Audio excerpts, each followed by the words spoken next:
Nothing says summertime quite like a big, juicy, sweet watermelon. Thankfully, Georgia has plenty of producers that grow them, pack them, and get them into stores for people to enjoy during the summer months. One operation that is busy doing just that is Jackson Farms down in Cordele, as they're right in the middle of harvesting, something they're no doubt excited to see after the growing season they've had. This year's growing season actually been real tough. The plants, they've gone through a stressful point just about every step through the process, from the beginning to being way too wet, then getting cold, winds picking up, and then everything just kind of shut off and dried up, and it's been a tough one. Disease has really set in on us. There's this one disease called fusarium. It's really been taking these fields, and a lot of these farmers around here have experienced it. And they tell us that it loves to live in cold soil.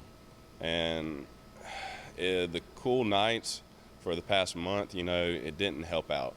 Although they haven't had the best growing season, one positive thing they can say about this year so far is that their harvest is going well, and they're hoping things stay that way until they can get done. Harvest is actually going good. The quality's not the best we've had, but it's not terrible. And actually the fruit is being set on the plant. If we just had some vine coverage, we could actually get some size and have a heavier cutting, but the fruit is there. So as far as harvesting goes, everything's looking good right now. We just hoping we can keep it up.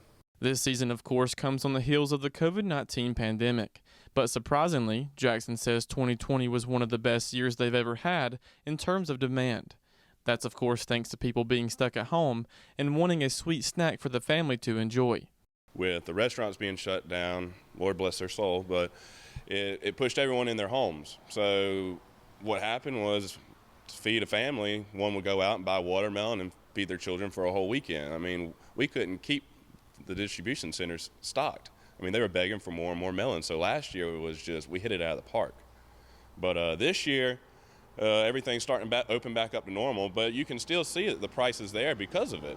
And so far, this year isn't looking half bad either, as market prices seem to be doing fairly well.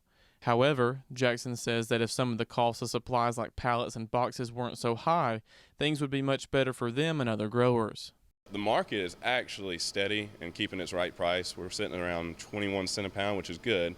But when you factor in the lack of pallets and inflation costs on them, boxes going up, and labor and trucks being hard to find, it kind of takes everything away. But at the end of the day, if we end up coming out on top with our gross, we'll be fine. Reporting in Cordele for the Farm Monitor, I'm John Holcomb.